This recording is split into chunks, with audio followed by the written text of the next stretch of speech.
पक्ष कहिले प्रतिपक्ष हामी शिक्षकलाई सधैँ बनायो विपक्ष सरकार शिक्षा ऐन खोइ तिमी प्रतिपक्षमा हुँदा मलमपट्टी लगाउने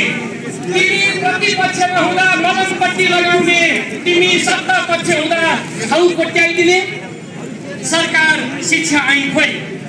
20 वर्षसम्म शिक्षा आयोग नै नखोली 20 वर्षसम्म शिक्षा आयोग नै नखोली गणतन्त्र नेपालमा पञ्चायती ऐन देखाउने सरकार शिक्षा ऐन खोइ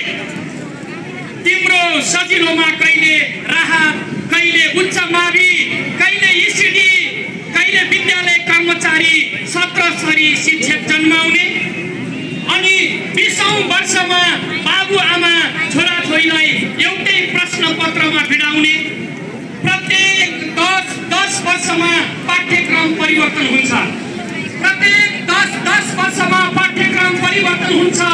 देशको राजनीति परिवर्तन भइराखेको छ तर तिमी नेता मन्त्री प्रधानमन्त्री प्रशासक बनाउने तर तिमी देशमा नेता मन्त्री प्रधानमन्त्री प्रशासक बनाउने गुरुहरूलाई आयोगमा असफल भनी झ्याली पिटाउने ए सरकार शिक्षा ऐन खोइ